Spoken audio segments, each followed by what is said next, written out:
Well, I'm thrilled by the Me Too movement. I think it's fantastic that women have been able to share their stories and realise this is a systemic problem in our workforces. But what I don't want people to lose sight of is the fact that we all have to get on together. We all want to fall in love because that's the stuff of life. It's what excites us.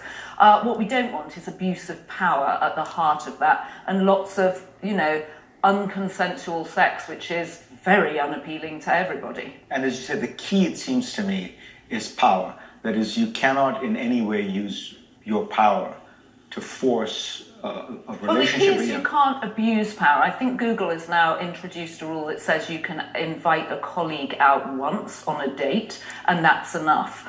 And listen, relationships are complicated, aren't they? But clearly we need enforcement. We need to hold people to account, and you're not able anymore, I think, to abuse your power. It's not okay.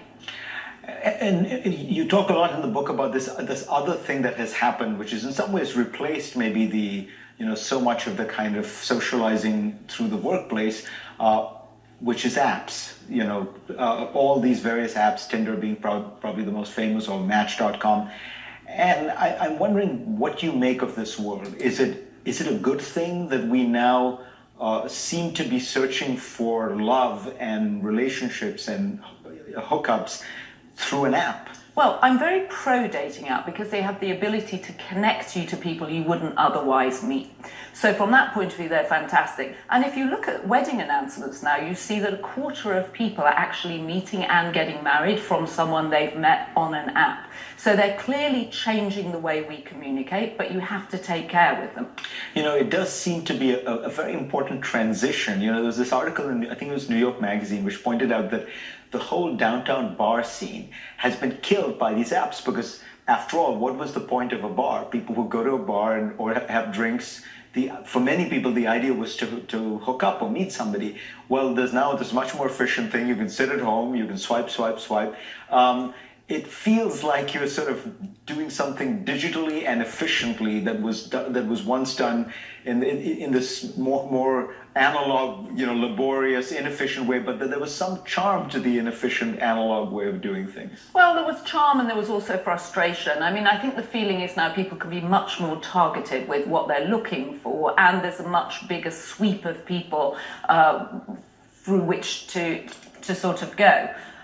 Do we have a better self that we can project through texting that we really are? Well, I quote the cyber psychologist Mary Aiken in the book, who's incredibly insightful about what actually happens in a computer-mediated environment when you're communicating with a stranger. And basically, there are 4 of you in the room: the 2 online selves that you're perfecting, then the 2 real selves. And of course, the gaps in the knowledge about the person you're talking to, you fill in with positive attributes. It's actually what you do. So you create a false persona, and then when you meet them in real life, you're often like, who is this person?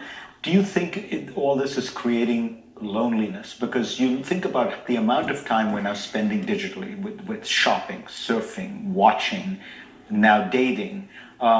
This is all essentially happening in isolation in your room in front of a lit screen. Well, it's a great question. The British government just appointed their first ever loneliness minister, which tells you that they think it's an epidemic in Britain.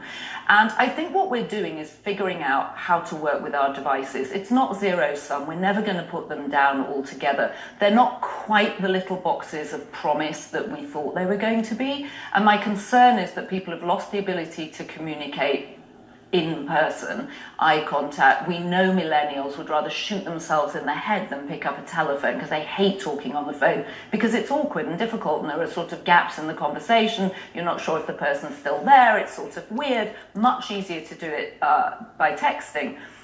They use the phone for everything other than as a phone, in other words. They do. They never, ever talk on the phone. And as a result, we've got a whole generation that don't know how to do it, don't know how to talk to each other, and waste an inordinate amount of time texting back and forth, even to arrange a date.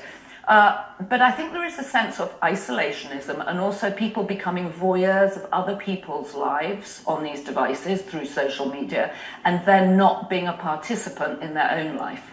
Joanna Coles, pleasure to have you on. Thank you very much.